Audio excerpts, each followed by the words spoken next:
Gans kofinga combattant Zambwa. Combattant oyo pesaka makilane pona combat lelo Zambwa. Pe akeko lobake bao bazo sala bango nde bato ayi de pesa solo. Mais nga nazo répondre bao bazo sala eza ba fanatique na bango. Nga mo office mukoko na sali 7 mois na kota la permanence te pona tunaka na sengaka audit ya mbongo matanga Tshisekedi. Na sala 7 mois ba betanga ba biloko tout bomona déjà. Bon, j'avais dit que un jour les combattants vont me donner raison. Ngana kutana na mokonza mboka loba ke makamba misala na bino 70% na pesi yango et pas kabundi ndebokeni. Mais tomona bilonga batu misu bakenda présidence de la République bayebi ata koyemba ima parti te slogan pe bayebi te. La crise au sein du parti de Etienne Tshisekedi, dans le moment où on a sûr même son âme n'est pas tranquille, il y a crise suite na batu oyo balingi ba sala UDPS netili kelemba bango balie balingi batu misu balia teli kelembe kufa.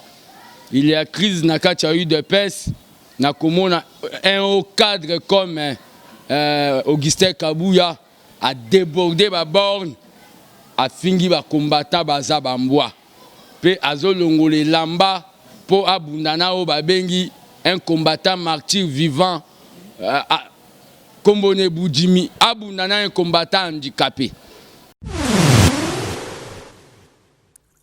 Lelo ba combattant ba telemi babi non pas jusque là kozwaka ba poste na biso ko monnaie yango ko kende kozwa bato église na yo Kabuya ko kende kozwa bato église na yo ya Shekina ko engager ba on en place ya biso bato ya UDPS. Mutualité misunga yo moko misunga tokate mutilinga la tezake yo moko misunga nga déjà na sadere ne la sabre na ko kinanga Turquie Suède nga na Suède mame na sale fona comme la dina bella kaponga na sina sadere la pétrolière Grâce Mandela. Voilà misunga ya Grâce Mandela la pétrolière quoi. Donc ngai na sina sadere et puis ba mission na matu bazape kuna na kosenga bokende kuna parce que ngai mo na sina sadere na ba mission na ngai misunga ya Grâce Mandela la pétrolière. Misunga ezali mutuelle na biso ya santé. Ngai moko na ba mission na nga toza déjà na kati ya misunga ekopesa yo soin en cas de problème na mboka so pe sengi bima libanda et bimisio kaka. Misunga ya mama Grâce Mandela. Allô ngaya wa santé eza misunga. Hey, okatelinga lingala pona santé mwana. Mon fils, pour ma santé misunga. Okatelinga lingala. Bandeko, misunga ezali kokatela mutu lingala te. Ezali mutuelle de santé. Oyo epesameli na batu nyonso. Employé to non employé, mutu nyonso oyo akoki kaka ko contribuer na mbongo mukie na fin du mois po ete mokolo akobela misunga ezwa soin na ye na ba hôpitaux nyonso ya minene ya République démocratique du Congo. Soki maladi na yo bakoki ko traiter yango awa na Congo te, misunga akozwa charge na yo okende kozwa soin na bamboka lokola Afrique du Sud, Turquie, Suède, Russie, to Inde. Kala mingi te na bamboka misusu. Soki mutu oyo misunga ezwaki charge na ye pona basoin, nzambe akamati molimo na ye, misunga akosokipe na mort na corbillard. Ate bandeko bazali libanda bakoki ko adere bandeko na bango awa na Congo po ete bazwaka soin awa na mbongo bango bazali kofuta. Na misunga, ta santé c'est ta vie. Voilà, un grand merci à toutes les internautes de 3W Congo France. Merci pour votre fidélité et puis attention que vous nous accordez à vous informer à temps réel. Merci Ngai Abino Molobeli, Josephat Mwanza. Je suis la face à Fils Moukoko, les gardiens du temple, au Binonion Soboyebi. Mais pe wapitoye kozwa information aux ali turé na source mon fiable étant que des journalistes d'investigation. C'est pourquoi toye liboso ya ndeko Fils Moukoko les gardiens du temple akope sabiso tope akolimbo la biso mai mazali koleka na kati ya UDPS et puis kosolola na ba actualité mususu ya mboka na biso gardien du temple Mbote Josephat, d'abord félicitations à nos nayo, c'est vraiment professionnel. Je m'y attendais pas. Donc bonne fête de mois de la femme. Merci beaucoup Fils Moukoko. Fils Moukoko, toké non na question à yambo actualité. Qu'est-ce qui s'est passé à l'IDPS? Ni les alliés kolekana IDPS parce que tu as vu que tu as juste eu une réaction en bas. Mais étant que des journalistes d'investigation, tu as dit pas Fils Moukoko parce que Fils Moukoko on a mieux placé. Il y a qu'à expliquer ba imbo katope ba internet au bazali kolanda biso nandela ya internet makambo zali kolekana IDPS. Fils Moukoko koki ko expliquer ba imbo ka ba comprendre ni les alliés kolekana kati ya IDPS. Ouais, d'abord na Kendevana Mukuse, il y a crise au sein du parti de Tiens Tshisekedi. Dans le moment où on a sûr même son âme n'est pas tranquille, il y a crise suite na batu oyo balingi ba sala IDPS netili kelemba bango balie balingi batumsu balia teli kelembe kufa. Il y a crise na kati ya UDPS na komona un haut cadre comme Augustin Kabouya a débordé ba borne a fingi ba combattant baza bambwa pe azolongole lamba po abundana o babengi un combattant martyr vivant Kombone Boudjimi abundana un combattant handicapé. Il y a crise na UDPS nan ya ba test oyo ya bisomoko o tozo violer yango à ciel ouvert ba tutu ba omona. Un intérimaire ne peut pas nommer. C'est-à-dire, Jean-Marc Kaboun Dengaza intérimaire, un mandat spécial na bango o ezalaka na ona statité ne peut pas nommer. Mais tout le monde a Jean-Marc Kaboun dans noma Augustin Kabouya secrétaire général. Et à part ça, ba sali ba manœuvre na bango na groupe na bango ya ba fanatique pour ba ko isao ba bengi Jekmen Chabani na CEP o eza une institution indépendante na kati ya UDPS. C'est pour l'état la élection commission électorale du parti. Pour bâtir les fanatiques à cause de la ranking. Ngamo Fils Moukoko na sali 7 mois na kota la permanence pour na tunaka na sengaka audit ya mbongo matanga Tshisekedi. Na sala 7 mois ba betanga ba biloko tout bomona déjà. Bon, j'avais dit qu'un jour les combattants vont me donner raison. Lelo ba combattant ba telemi ba bi non pas jusque là kozwaka ba poste na biso ko monnaie yango ko kende kozwa ba to église na yo Kabuya ko kende kozwa ba to église na yo ya Shekina ko engager ba on en place ya biso ba to ya UDPS. Donc ce qui to kanisi bien koyoka yo koloba eloko ba combattant ba weleli na bandeko Kabuya na Kabundo eza par rapport ya ba poste to nini. Eza d'abord gestion des ambitions eza ba poste pe eza arrogance ko finga combattant zambwa. Combattant oyo pesaka makilane pona combat lelo azambwa. Pe akeko lobake ba o bazo sala bango nde bato ayi de pesa solo. Menga nazo répondre ba o bazo sala eza ba fanatique na bango. Totika fanatisme parti ezo kende mabe. Nga na kutana na mokonza mboka loba ke makambo misala na bino 70% na pesi yango et pas Kabundi nde bokende. Mais tomona bilonga batu msu bakenda présidence de la République ba yebi ata koyemba ima parti te slogan pe ba yebite. Toloba te. Na minute nde tozali awa makambo ebandi oyo nga na lobi solution ezali tolingi kimia parce que écoutez déjà batu bazika. Ba bengi ba soda ba beti ba arme ba balle réelle mais na minute tozoloba ba combattant pe basala qui légitime défense babamba qui Molotov secrétaire national Stanislas Kenza aziki garde mo pe aziki. Mais fils Mukoko, malgré ça, bon, on a été que quelque part, Eza Babilo mo Eza 4 nabino na UDPS. Tout le monde est que même n'a pas perdu.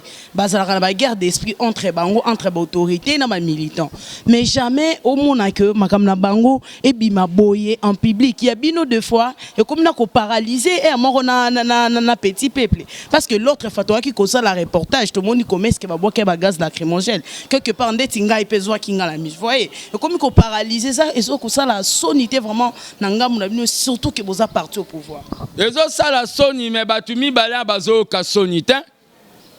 Comment bango bako kendo benga même ba soda ba ya ba beta ba gaz ba kende tiko sala attaque. Oh eza deuxième fois ba kende ko attaquer résidence ya Kondo Tshisekedi. Deuxième fois. Ni tete sécurité bachawana balingai bakende ko kota tikuna ndenge basalaka la fois passée. Kabundi na Kabuya.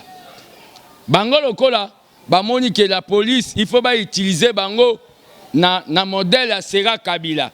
Yakobeta ba combattant ba gaz à violer, yakobeta ba tala.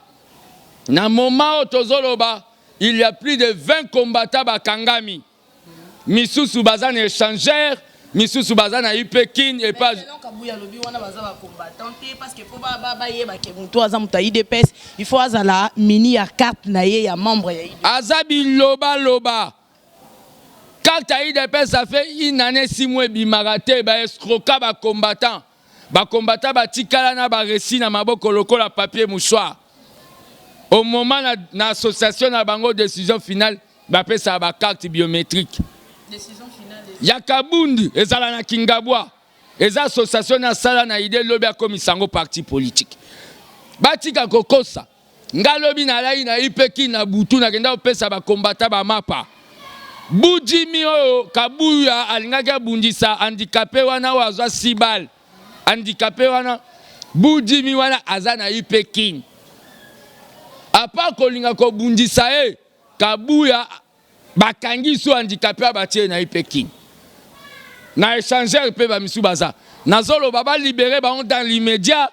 sinon ba manifestation tokoba kisango dose ba yebi de quoi moi je suis capable pe na lobi ke ndenge zawana to sengi médiation ya baba kingwa kumwanza po ya yebi IDPS azalaka moko ya ba 13 parlementaire na kati ya IDPS titengezo akokaki na ete donc to sengi baba kingwa kumwanza aya na médiation parce que trop c'est trop kozana batu moko boye ba comme si parti le quoi ya bango biso to comme ne ba militant na bango to sengel bango démission bazonga na ba cellule. Mais tant que non bo passer na congrès vous devez quand même patienter bo exécuter quand même na ba ordre o bazo pe sabino so ezema il faut savoir comment les gérer.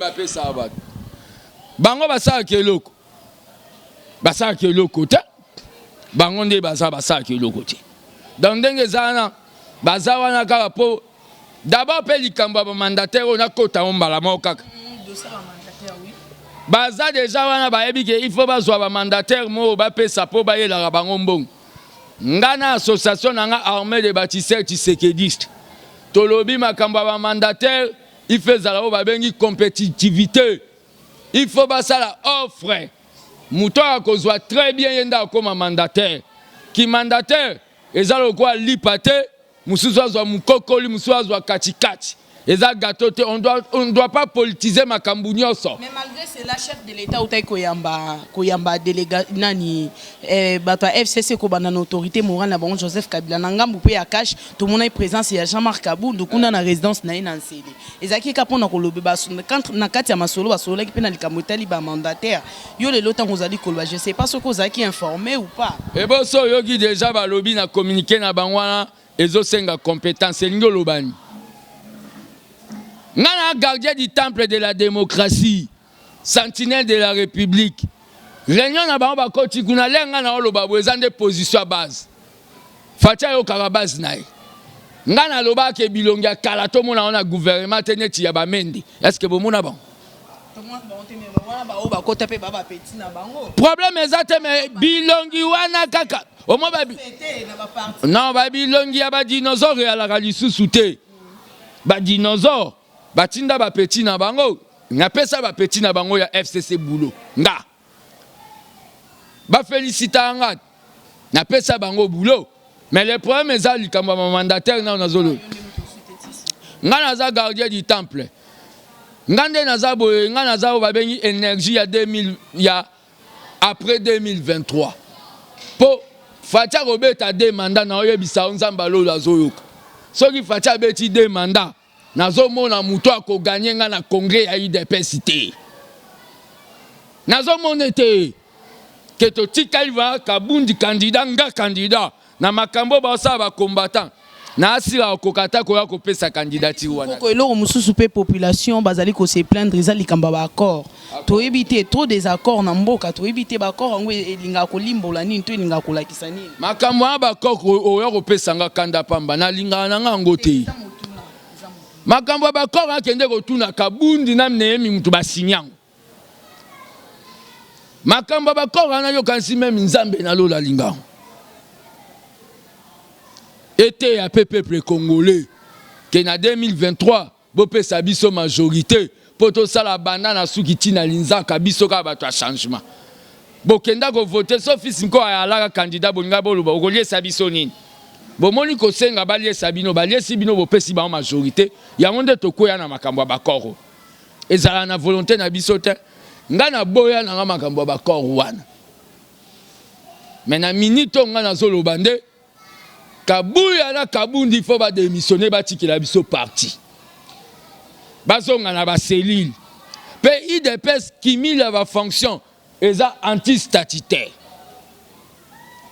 Tu peux pas jouer avec tous les 11 monde dans un terrain de football. Soko comme vice-président côté kuna, tikala kuna mutumso asala. C'est là tu sais que non mon pas comme chancelier de pes angwa Tshisekedi. Soto lobby o ya la mutaba désordre. Yo muto ala fanatique tande parti zolinge kufa botande parti zolinge kufa sikona nyonso wana bien que bozan a besoin parti ezonga ndenge pape chenatika nini likanisi nini bokoki kosala bino na bino est-ce que bokoki kosangana te boyoka na tant que ba autorité ya kati ya parti IDPS bo trouver solution monde dans l'amiable pour que calmer kota na bango bayoka na bango batute biso soto ko vanda na bango biso to sa de loko na biso mo babengi sauvons l'UDPS biso to vanda na bango il faut bango ba la bavandi na gauche biso to vanda na droite na kati baba kingwa kumwanza to trouver ce soto signer ba protocole d'accord pour kimekota Fils Mkoko pona kosukisa masolo na biso j'espère que télévision tokimaka na ngonga tokimaka souvent na sima ya ngonga question suki ezali dossier à coronavirus ministre de la santé a été lancé message la fin dernier mais na kati ya surtout na population quinoise et belé bazali la doute et belé bazali koloba non coronavirus est côté na mboka te ministre za ba gêné parce que OMS alobaki a financer chaque pays où il a atteint une épidémie. Waneza bilobela ya karabala sorcière el bazaïba. Omoni ba mama misusu na ba te sogezani. Ezande karabana ya mona ke biso tolito créer cop. Congo ba frontière nango ezao ba bengi perméable. Coronavirus eko kotanzela lufu. Contrôle na malongi ala kum.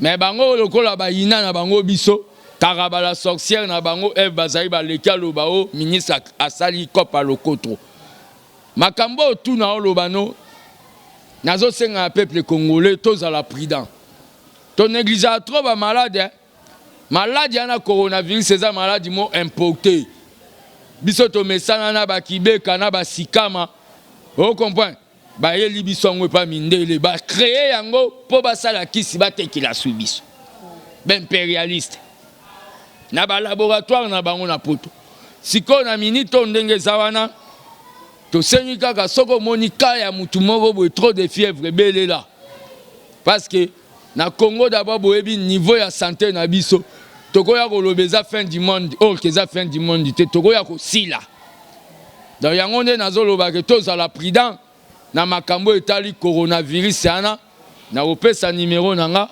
plus 243 85 084 65 55, plus 243 85 084 65 55. Wana so bengi aux sentinelles de la République. Nako signalé pe ministre de la santé que kamwe bimi kota bibwa to kamwe bimi kota kanluka. Mais na minute ndenge zana to tchaka nyoso na maboko nzambe mais tozao babengi perméable et côté la côté Ituri. Donc, tout ça perméable. Donc, pour la coronavirus, tout négligé. Voilà, merci très chers amis internautes. Je pense que nous sommes arrivés presque à la fin de cette émission. Mais avant de nous séparer, fils Moukoko, Lilobani no Zanango par rapport aux combattants, topé ba diaspora congolaise nyon so o bazaka ba mourir à UDPS par rapport à Makambo il s'est passé na kati ya parti. Nini okoki koloba na bandeko wana. Ngana opesa message na ba combattants partout dans le monde. Même au bas na bandundu na Kikwiti. Boyeba que 2 personnes ba linga ba boma parti. Boyeba lettre ebsa no mavungwala na babula mabe bondima rabiso te suka bu pesa ka biso rezo. 2 personnes ba komi ba gang ka filme na kati ya parti. Ba komi ba cofondateur bangonde ba Liaou Marcel na ba Kibasa biso nde ba militant na bango. Bango ba komi lokola ba pape soki bagangi alléluia biso tozongisa amen. Kabundi na kabuya makambo ngana lobi po kimie kota baba kiungu lokola zalaka 13 parlementaires aya rapide ko trouver solution na makambo soki ba nommé médiateur aye kimie koti mais soki kabundi na kabuya ba continuer ko se maintenir ko zo ba combattre lokola ba brouette ba memeli yango ba brique ba tika brouette libande pour la mbula wane ko simbate pe nazolo ba lisusu. Boyebi de quoi je suis capable. En plus de cela, la révolution a souvent mangé ses fils. Ndenge totanga la science politique. Mais cette révolution ne va pas nous manger, nous les jeunes de l'UDPS. Pour te pesa de amakila na biso to kufa kala, to zelaraka to pola. Dans le cas la bango ba comme kobenga la police et a kobeta biso ba gaz à violer neti série ya Kabila. Biso pe to résister na o ba bengi légitime défense. Kabuya na Kabundi, il faut démissionner, bazonga na cellule pour baza balakisi incapacité notoire ya ko diriger parti. Comment un parti politique au pouvoir visibilité moins au pouvoir ba combattant bazalaka na ba quantité batikala na ba bengi ba récit na maboko lokwa ba papier hygiénique. Comment un parti politique au ba bengi au pouvoir pas même une chaîne de télévision même il y a TNT. Makambu wana nyoso parce que bango ba monique c'est le moment bango ba comme vanda na luxe ba combattre batala bango. J'avais dit vaut mieux ba peso raison en retard. Ba ya su kolobake ba combattant wana ba corrompre ba onde ba message kolobake nga ba corrompanga. Merci. Ok, merci beaucoup Bandeko Balandi. J'espère que Bolandi pe bozu et ano na mituna na bino bolbaki na ozali koleka na kati ya IDPS étant que les journalistes d'investigation. C'est pourquoi tu y a qui awa et pas fils Mokoko, gardien du temple en direct qui a siège à IDPS qui bat ça. C'est pourquoi à Pesibino Biano na mituna na bino nyonso. Merci à mon boss José Didi Dipouma, pourquoi pas à Chico Saladin. Merci à Rezemat, pourquoi pas à Arsène Lutangu. Quant à moi, je vous retrouve à la prochaine. Restez toujours branchés sur 3W Congo France. Abonnez-vous massivement, vous ne serez pas déçus. Bye. Congo France.